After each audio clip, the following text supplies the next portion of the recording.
To start with, well, everyone knows she's the film's true hero. She's the casting director of the movie. She's also the recipient of the Robert Altman Award. Please welcome Cassandra Kulukundis.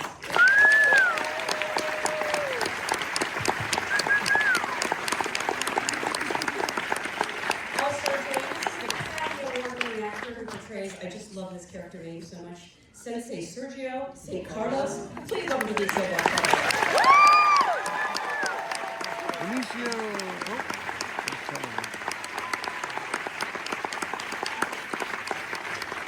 We have a fantastic actor who you may have seen her award-winning turn in 1000 to 1. She plays Perfidia in the film. Please welcome Teyana Taylor.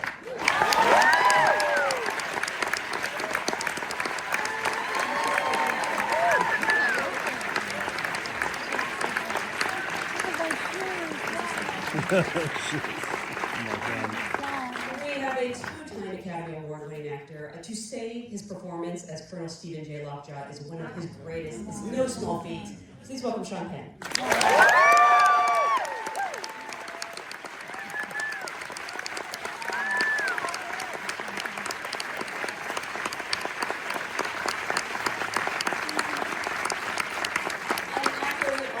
We all know she's a comedic genius on screen. She absolutely breaks our heart in this film. Please welcome Regina Hall. Regina!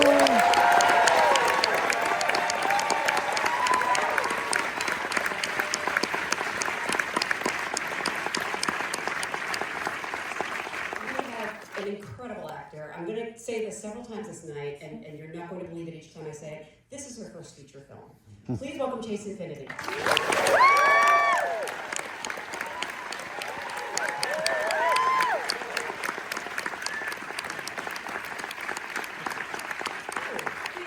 Academy Award-winning actor. This is someone who has never delivered a less than exceptional performance. His portrayal of Bob Ferguson is no exception. Please welcome Leonardo DiCaprio.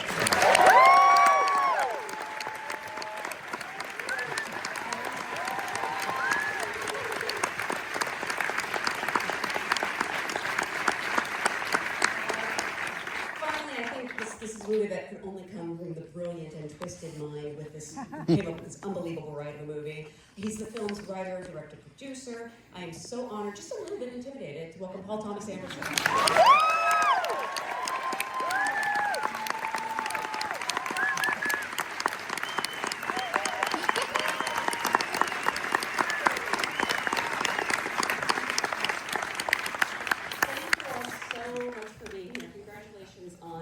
The funniest, most dramatic, tensest movie of the year. It's such a great film. I literally said this. I don't know if my most anticipated movie of the year has also ever been the best. So this is quite an achievement. I think this audience would agree with me. This is not an audience of your fellow actors. So I actually love to go back to the beginning, the very start, and ask, how did you get your SAG card? What was the job? Well, I'm so fascinated because I know, your dad was an actor. You have such a way with actors. Have you ever acted? Oh, no, I haven't. It's too late for me. Maybe they know it. I think I'm secretly a very closeted actor. I love working with actors. It's the great thrill of making a film for me. It's the best part of the job. So, but I have no desire to be an actor because I know too many good ones that I want to see do it. You never did like a school play or anything? No. Not even like a Christmas pageant or something? No, I wanted to write them and point them around and tell them what to do. I didn't want to do it. That's amazing. Leo, for you? Oh God, it's been a long time. I think I got kicked off of Romper Room. I remember that when I was very young, running up to the camera and saying, "Look at me." But then it was either Mickey's Safety Club, which was an after-school special thing, or a Matchbox toy car commercial where I played a gangster. And I think that's how I got my SAG card and became an actor. A child gangster? I was 12 years old. I was a child gangster. I've always been a child gangster. Yes. Chase, for you? I got my SAG card from my very first job I did, which was Cruising Dennison. Wow. Your first TV show? Yes. Wow, that's amazing. Yeah. Regina, for you? I did a McDonald's commercial. Yes. Yeah. And my line was, and some McDonald's fries. And I thought I was going to be famous. I walked around the street like this. No, not one person recognized it. It was so good. Well, you weren't wrong. It just took a little longer. Yeah, like 20 years. Sean, for you? There was a Barnaby Jones episode where he was investigating a rehab center for teenagers where one of the counselors was selling us drugs. And Ed Harris was the counselor. And Madeline Stowe was the special guest star. And I was somewhere down, had a few days on that. And, Wow, you're a kid. I thought you were going to say you were the counselor. You were the kid. Say again? I thought you were going to say you were the counselor, but you were the kid? I was 19 years old, yeah. Wow, amazing. Teyana, for you? I did this movie called Stomp the Yard 2, and that's how I got my little SAG situation. I was like, he's gonna tell me that was my SAG card, David. I was so excited that I was actually happy to pay my dues too. I was like, okay, I pay my little dues. Benicio? I played, I was a guest star in a TV show called Private Eye, and the great Lupe Ontiveros played my mother, and Margot Kidder was in it too. We're just going in there and jumping fences. Oh, amazing. Talking and rolling. Yeah. Cassandra, have you ever, I feel like you have to be an actor. My mother was a SAG actor, and would not allow me to be an actor. But you Not allowed me to go to acting school. When she found out I was in play, she was like, absolutely not, shut it down. But I mean, you do work sessions and you get to Well, I work read opposite. with her. I've always helped her learn her lines. I was really good at that, and I think it just fell in that I started reading with her friends and other actors. And so when they first started telling somebody to find kids, that was me. They hired me to find kids for movies and things. So my first job. That's so cool. Well, again, thank you all so much for being here, and congratulations on a fantastic movie. I obviously want to start at the beginning with Paul, because I was saying this film is so many things. It's action-packed. It's so timely. It's so unbelievably funny. What was kind of the initial inspiration or spark that became the script for the film?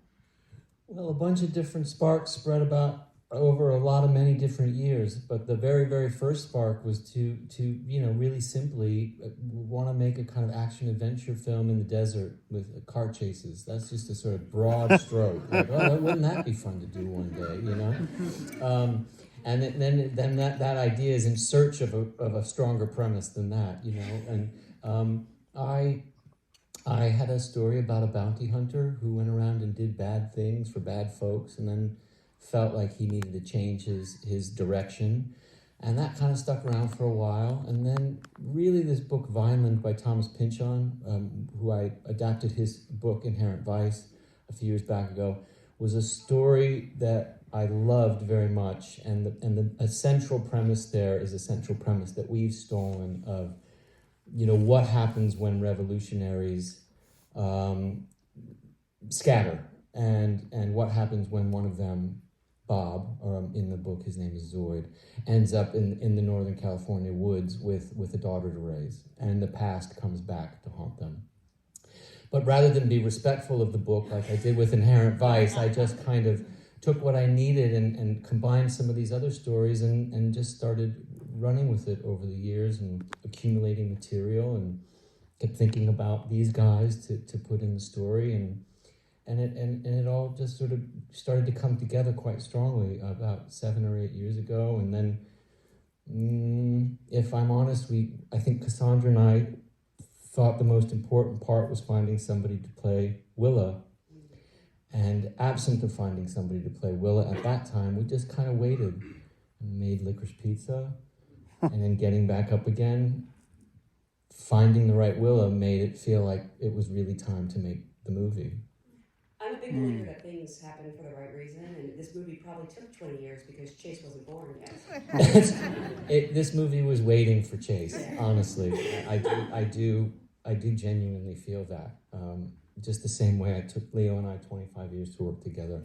I feel like that was supposed to happen the way it was supposed to happen. I am a little disappointed you didn't call the movie Vineland, because then you'd have made 2 movies based on the streets where I live. Huh. Yeah, I'm literally on the Yeah. corner of Mexico and Vineland. So. Well, shit, there's always time. Cahuenga. Cahuenga. That's the other one. The title of our next film is Cahuenga. You heard it here first. Okay. Leo, for you, I've heard you said you've been wanting to work with Paul for some time. Why was this the right project? What was it like to get that call or text? I don't know how Paul Thomas Anderson reaches out to people. It's kind of a ongoing conversation, and a lot. You know, he's talked with him and hires my dad for a movie, and then you continue to run into each other. And he's like, I got that thing, I'm brewing on it. I just love that this was something that he'd been thinking about for such a long period of time, and I love the idea, the premise of this. You know, this. What Bob was to me was obviously a revolutionary, but he's so disconnected from the reality that he lives in. How he's supposed to raise his daughter? He's completely incapacitated. He's a drunk. He's a stoner, and then his past comes back to haunt him. And just the singular idea of not having an obvious through line with a character that would spring back into action, and everything sort of stops the moment you realize he can't remember the goddamn past. And those one singular ideas kind of consume the entirety of the narrative and the character. He's just propelling himself forward, even though he's constantly making mistakes and he's not, you know, achieving what he's supposed to do, achieve in the movie. But I think we'd be remiss to not mention, you know, a very pivotal person that was a part of this, and that was Adam Sumner, who both of us mutually worked with, and was a very beloved, dear friend of ours. And I think kind of said it's time. I think he said that to Paul. It said, you know, I just worked with Leo. I think it's time you guys do this. And he was really the glue in a lot of ways that I think made this project happen for the both of us. I just have to say, and I think actors will appreciate this, the scene on the phone. First of all, the guy's just doing his job, but we all feel your frustration. That actor is fantastic. Were you actually working with him? You're kidding. Okay, was he on the phone or in the room or? Both. Because you really feel your frustration. I was like concerned about you afterwards. Yeah. The wokeness became. I had to get a massage yesterday, and someone asked why I was so tense, and I was like, well, I just saw this movie, and it's got these chase scenes. I was like, but there's a scene on a phone where I just got so frustrated. So truly felt it. And Chase, I'm gonna say it again. I can't believe this is your first film, and I'm sure every actor here wants to know the story of how you got cast, how you landed this amazing role. Where did it all begin? Was it a self-tape? Did you meet Cassandra? It was a self-tape, and I was about like a month into shooting Presumed Innocent, and I got an email in my inbox, and it said PTA/CK production, and I was like, okay, cool, and sent it in, didn't think anything about it, and then about a month later I got a call from Cassandra saying, hey, Paul would like to meet you, and I was like, okay, cool, sounds great, and then she gave me details about what to prepare and what to practice. And before she hangs up, she goes, also Leonardo DiCaprio and Regina Hall are going to be there to do a chemistry read. And I was like, okay, I'll see you there. And I was like, excuse me? And then I go to the chemistry read, and it went great, and didn't really think anything about it. And then I just kept getting calls back from Paul and from Cassandra to come in for a camera test, and I got to read the script and just to have a lot of great in-depth conversations with Paul. And then it kind of went silent for a while. And then in October, Paul called me and asked me to come out to do some karate training as like a final audition. And then right before I was about to go back home to Chicago, he was like, so you got the part. Okay, so this is what we're gonna do next. And I was like, okay, cool, we're hitting the ground running, I'm ready to go. It's amazing. Cassandra, I mean, it's obvious seeing Chase in the film, but what was it about her tape that stood out, or what was it that caught your eye? Well, first of all, she's one of the most unique looking people I've ever seen in my life. And in fact, there was a time where I even asked you to send me pictures of your family. I wanted to see like everything and everybody, but also like your dance tapes. When I saw her be able to dance and do her K-pop routine, I was like, she she can learn martial arts, and you then told me you had been teaching kickboxing to pay through school, and I was like, this is great. We went to gym together, and actually did some kickboxing, and we videoed it, and I was like, she's checking all the boxes. It was a very, very, very tough role. I mean, all the things that this girl needed to be. And there was Chase, thank God. Was it the most challenging role to cast in this movie, or was that something else? Well, it was the first challenging role, I'd say. They all become a little challenging at some point, because it's like people are close, or it's this, but we really need that. I mean, Tim Smith was really hard, really, really hard. And once again, I gotta call Mr. Hoogenacker an absolute unicorn, because it was another thing. We needed this. And, we're so detail oriented, I think, Paul. I think we gotta get over that a little bit. I mean, it's like why it takes us so long. That's why Chase didn't hear from us for a few months. We sit and we think, we overthink, we talk, and we're like, well, let's do one more thing.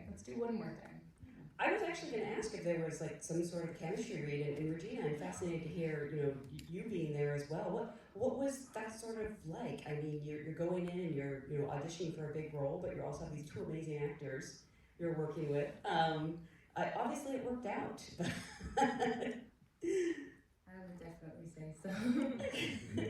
How did you psych yourself up for that? I really just, if anything, was trying to be like, okay, I'm here to do my job and make sure that I do it well and show up for the other people in the scene, regardless of who they are and their status and their accomplishments. And I think that just grounding myself in that thought and being like, I'm here to show up for myself and show up for Paul and show up for Leonardo DiCaprio and show up for Regina Hall, I think that really, if anything, centered myself and let me hone in to Willa. Can I ask what the scene was that you did, or was it a different scene? Yeah, it was a Ludo scene. Yeah, I think it was the scene, when at the kitchen table. Right? Is that right? And then I think we did the scene. And then we did the scene with Regina in the bathroom. I think, and maybe there was another scene in the van that we did too. We did the Vox scene that was not in the movie anymore. Which one? The Vox scene. The Vox scene. Yeah, that's right. Fight. Yeah. We did a well and proper audition. But it was a lot of fun. Like, I remember being Pluto and Leo yelling at me, and you were running around with this camera, and I would videoing when I wasn't acting. It was like, we had a lot of fun, I thought. Yeah. Was it fun for you, Chase? It was like the best playground day ever. I got to play around with some incredible actors and a director who, the scope of his mind is insane. And also it was just so funny watching him walk around, like, that he had everything on his iPhone and be like, okay, nice, okay, next thing that we're going to do is this. So it was a lot of fun. That's fantastic. And Regina, I wanted to talk about your character as well, because I'm always so excited to see a film that has like a kick-ass female character in it, and this one has no less than 3. So what is it like to get a script and like see all these wonderful roles for women, but also, I've seen you do drama before, I know you can do it, but we really get to see a really complicated side of you in this. It was good. It was great. I love Paul. I wanted to work with Paul for a long time. And so things with Paul evolve. You read a script and which I was very excited to see what a script would be and then what a movie would be. And the script is nothing, can I tell it? So in the script, I'm going to tell it. I can tell it. I'm far enough away from him, I can tell it. In the script, Paul would have what happens, and then they would say something like chaos TBD. And you're like, oh, there's going to be like a chase, right? Car chase. But then he comes out and he's like, so you're going to go in between these cars, you're going to run, it's going to be about 10 miles. We've got some cop cars, some helicopters. So your brain can't quite grasp what's in his brain. And so when you're actually shooting it, it's kind of like you're in real time in, filming with him. And he's coming up with stuff and you're creating stuff. So that for me, I've never worked that much. You know what? No. No, I got it. No, what it is he does a lot of prep work so that by the time you are there, you're prepared for it, even if you don't know what it is. Yeah. Well, we see your character like really more from this revolutionary into somebody who he's kind of has to adapt to a new world, and but it was exciting to like sort of chart that journey. Yeah, I mean it is. I mean, yes, it's exciting. It's it's a different role for me. It's the quietest role I've ever played. It's the most internal role I've ever played.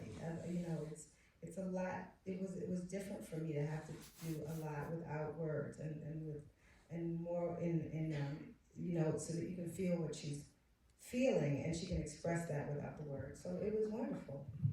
You seem to really kind of enjoy. You're not cast against type because I've seen you be wonderful in so many things, but you do sort of enjoy casting people like unexpectedly. Is that? Well, maybe, but I know Regina. I'll speak of her like she's not here. I know Regina, and I know her personally, and I know her soul. I know a part of her that maybe is in films often, and I know that besides wanting to work with her as a friend and a terrific actress, you're asking yourself what is the purpose of this part? This purpose of this part is one of the surviving members of the French 75 who probably has adapted to find a way to fight her own revolution. She's still doing more legitimate good work. You know that she's still in the fight and maybe a more proper and legitimate way. But really you need somebody to play bass in this story. You need somebody to hold in a swirling chaos of crazy people. He's completely unreliable and insane. Benicio comes on late as somebody a little bit more grounded, but has his own whole other story. The probably the most potentially sane person is Chase, but she's handcuffed. So you're casting somebody, and what you get by having Regina is a soulfulness and a grounding quality that the story desperately needs. And you also need to know that, at least temporarily, Willa is in good hands. Yeah. I think that helps an audience progress through the journey.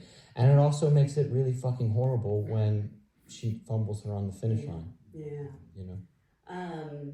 Sean, Lockjaw is such a despicable character, but I mean he is, okay, but I love that you don't necessarily play him as a villain. He is incredibly complicated. He's very dedicated. The word that kept coming to mind was righteous. I kept kind of thinking he was like Javert in some ways. Can you talk about approaching even someone like this as a three-dimensional human and preparing for the movie? The most accurately I can answer that without going on and on is I don't dance. And the reason I don't dance is because if people see me dance, it damages them. But in lieu of dancing, I act sometimes, and I find that sometimes that doesn't offend people. And I am a guy sitting here sort of like, if you think of a social occasion you were at, I don't know, 8, 9 months, 10 months, a year ago, maybe you had a little drink and someone put the music on and danced. Well, Paul's script was that music. I danced. I kind of don't remember how else I got there. And here we are. That's great. Now I really want to see him dance. Have you seen him dance? I got injured watching it one time. I have, you've worked with so many amazing directors. You're a fantastic director yourself. I've heard you say that, working on this movie kind of made you fall in love with acting all over again and working with Paul. I was wondering if you could, elaborate on that a little bit more. And when did you first fall in love with acting? When did I first what? Fall in love with acting. Sort of by accident, because I had started with Super 8 movies with the idea of directing, because I like to pick where the angles were when in high school. Inspired by my younger brother, who was already doing that. And it turned out that I was in a small group who didn't do homework. And so when we would shoot at night, the Ektachrome film that you could get with the magnetic strip, I had to also act. And it was occurring to me that I really liked directing, but that in what world would I ask someone to entrust millions of dollars on my back to do that? So the next best thing was to follow through. An actor, Anthony Zerbe, who I thought is a wonderful actor, and he had come to career day at my high school. And there was something about his boots that I identified with an actor's boots. I thought I'd walk in them, and I bought a pair just like them at Florsheim. And that was kind of, and then I just jumped into theater and things like that. That's amazing. Did you ever see him again, Anthony, after that? Yeah, I did. I spoke to him maybe 10 years ago. My father directed television, and I remember that he had very high regard for Anthony Zerbe, and I think I might have even been on a set once. He had a great face and a very, very good actor. He was always the special guest star on one of the other shows in the 70s. Oh, that's fantastic. And by the way, I'm not convinced that Lockjaw is dead, because that's a guy survived a gunshot to the face and a car crash. You know, there's plenty of Jason movies. That guy didn't die. Michael Myers came back. Just saying. Seems kind of invincible. Sequel, possibly. I'm in. That would be the way up. Actually, I think I want you to call your next movie Chaos TBD. Chaos I TBD. like that. The only reason I write Chaos TBD is if you're writing a script, no one wants to read about a car chase. It's like you want to see a car chase. You don't want to read about one. It's boring. There's no way to make it exciting. Teyana, again, your character is so complex. I so admire her, but I'm also, I get angry at her. What were sort of your initial thoughts when you read the screenplay, and how did this casting come about? It's actually crazy because I knew so much about Perfidia before I had even got eyes on the script. I remember I was on a road trip and I got a call. It wasn't from an agent, it wasn't from anybody but Paul. He was like, "Hey, what's up?" I said, "Who the fuck is this?" I had been on the road for so long, and it's like, you would never think in a million years that PTA would be calling your phone. She's like, "Hey, what's up?" I'm like, "Who the fuck is this?" He's like, "It's Paul." So, I was like, "Oh." Talk like that.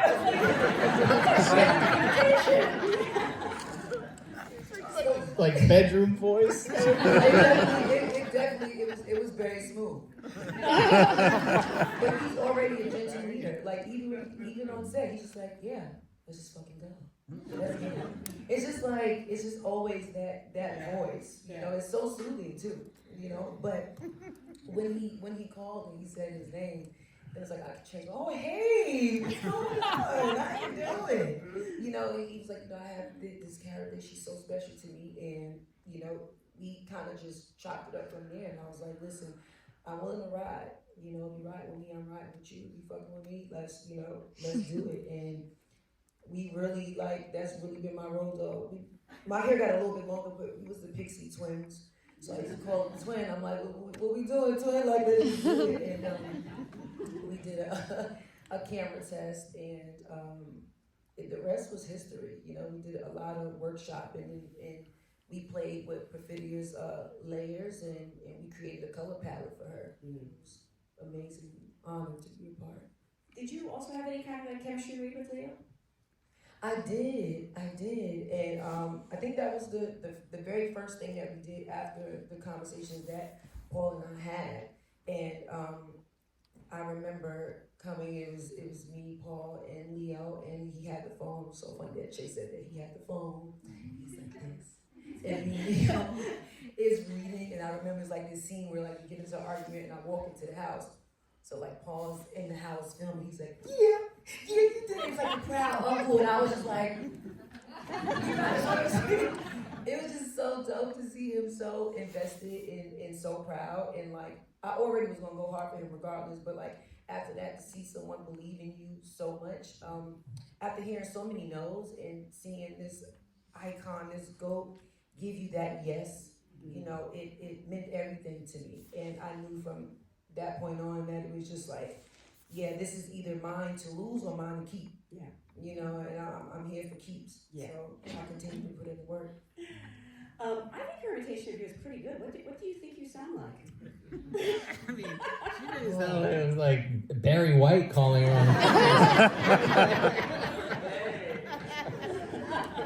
Paul will definitely call you on the phone like this.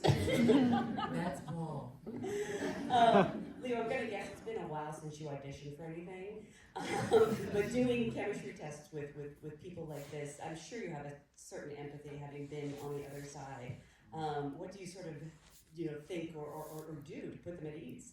Yeah, it was interesting. Like, with Paul, it's a process. It's not like a strict, specific audition. You have your lines, but then you improvise, and then have another conversation, then you come by for a visit, a lunch. You hang out a little bit, maybe do a little karate, like you said.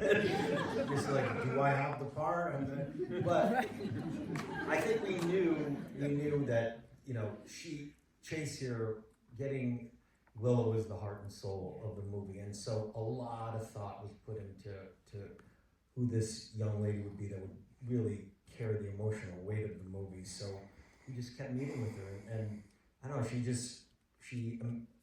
the more we got to know her, she embodied this sort of ferocity, this fighting spirit from her mother, but also this incredible innocence as well, and this strange father-daughter dynamic started to develop, and this idea of phones and the miscommunication between generations. Here I am, sort of off the grid, and of course, my daughter would have a phone. She would have a phone, and she would, betray her dad, and that became a whole. All that stuff came from this. You call it a chemistry read, but I think it was digging to find who these characters were, and then of course with the Perfidia character, we just knew that she would bring that amazing dynamism and improvisation, because we're all in the wake of her carnage throughout the rest of the movie. I mean, every character is affected by her actions, and we needed somebody with that type of ferocity and talent.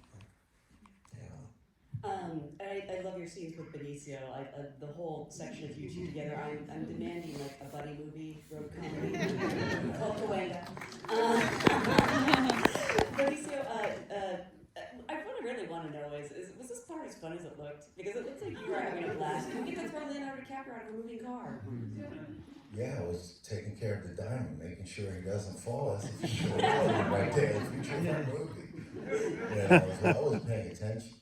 But I think the one thing that Paul does that is, aside from the fact that he's really prepared, that he's what he is, one of the great filmmakers working right now, he creates this ambience on the set where he loves to laugh. And all I remember was laughing with him. When you had, and Leo is very funny, off camera. So I was just sandwiched in this laughter booth.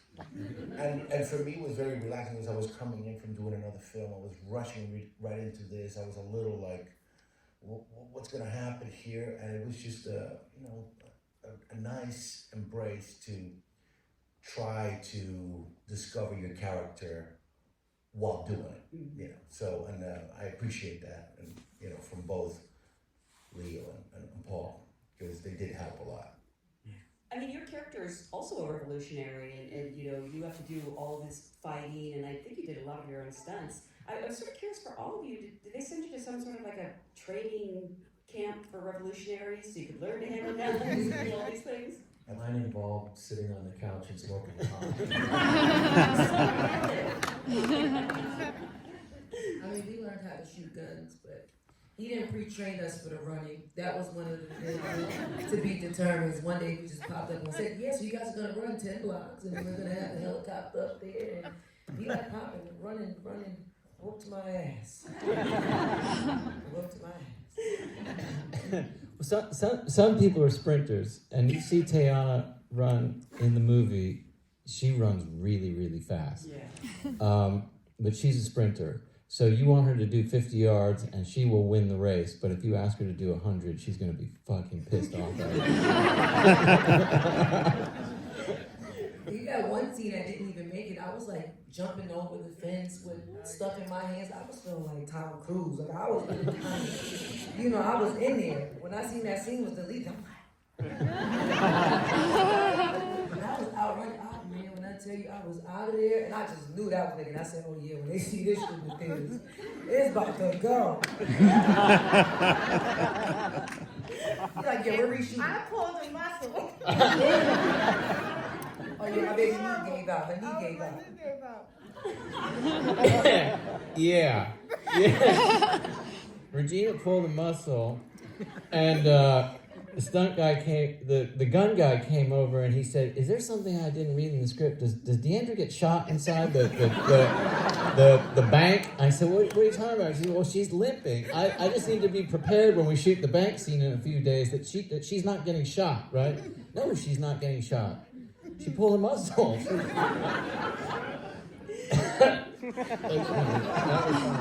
Revolutions are hard. Sean, your character, I mean, there's so much about him, the way he walks, you know, the way his hair looks. I'm just sort of curious The size of his t-shirt. how you knew that character. Have you put in any specific research or The looked size of his into, you t-shirt. know, if you knew something about people in the military? Well, there's of course you're doing that, but the center of it was, like I said, sort of hearing the music of it, and then sitting down with Paul, and we did a couple of times, I think, like went through the script page by page, and here and there I'd offer him a little sense of that dancing that I will show, and I think the way I'm looking at it now is he felt that will work, and I'll monitor it, and he did, and which was great. I stand by my first answer in the sense, yes, of course you do research that's academic sort of and experiential, but the heart of it comes from the writing, and when Benicio says ambience or environment, it's sort of that classic thing that all of us as actors, I think, you know, hear about and wait to really feel. I remember B.B. King said one time, you know, sometimes you gotta play an A chord for a half an hour before you hear it. Well, sometimes we gotta act in a lot of movies before we run into a director who actually creates an environment that is freeing and exciting. Cassandra, I'd love to know from your point of view, you've worked with Paul on several movies. I assume you have a shorthand by now, but what is that relationship like? Like, how much guidance do you give her? Was it kind of a wide berth? Where do you even begin?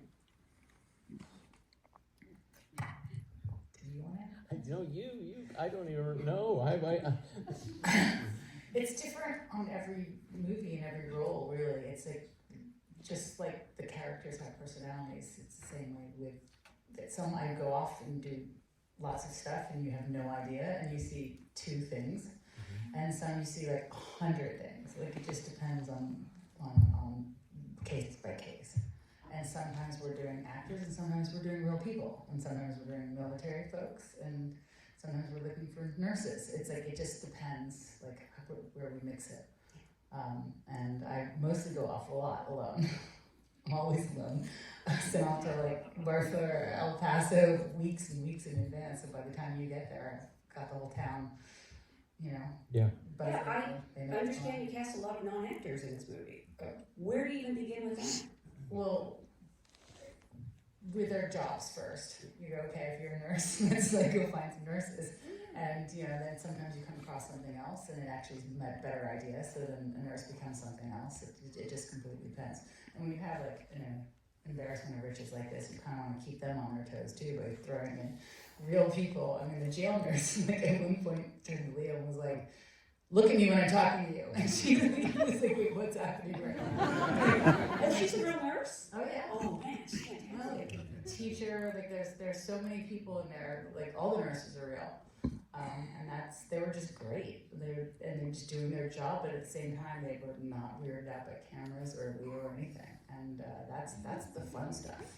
Is when you're out there really looking for, you know, that to make it more authentic. Do they come to you, or do you like put out a call? Oh, I mean, I tell everybody what I'm doing. Everyone I meet, I tell them what I'm looking for. I go into people's homes. With their permission. Oh, yeah. Complete strangers. I go into their homes with my camera and like meet their families and audition them all. I mean, it's not always by myself doing it, I have to say. I was like, yeah, you probably haven't been tattooed or killed.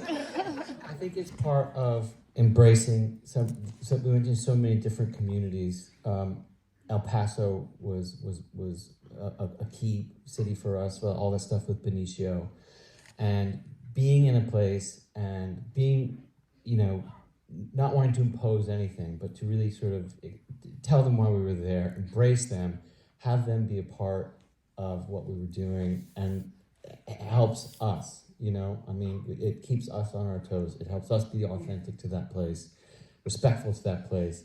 It makes the experience so wonderful. All the family members of Benicio that we found and we work with are El Paso locals who really out of the gate were great, but kind of by the second day really got it. The learning curve was so fun to watch that they got it. And it was a pleasure to do that. Again, in Eureka, where we shot The Cabin in the Woods, we were embracing that community, finding kids. All those kids were from the high school dance at the senior dance in Eureka, where we went and we scouted and we saw what music they played and we saw the kids there. And without being too creepy, I said, "Would you like to be in a movie?" No, we had a better version of that with Cassandra sort of going up. I love it. I mean, and like, I'm getting texts still. They're like, "Are you coming to have a pass? Are you gonna have a screening?" They're still involved. Yeah. And I'm always telling them, they mind me in the movie still. Like they're so excited. They don't even care if they do. They just love the whole experience. Yeah. Well, Benicio, do you like working with non-actors? Do you find it keeps you on your feet? Yeah. It's I think that's another thing. I think the first scene we did was with Leah walking into that store, and we just met the owner, and we gave her a name, and we just went for it. And I think it did help so much for my relationship with Leo. Just the chaos was just, we were feeding from it, and everybody was in on it, and we were yelling at them, and I was opening the cashier, and there was real money there, and it was taking it out. I gave it back. But it really helped ground everything. Well, again, I want to congratulate you on a fantastic movie. I want to remind everyone, this movie comes out on my birthday, September 26th. So as a gift to me, please pay to go see it. Spread the word. I want to thank you for being a great audience. Thank you all so much for being here.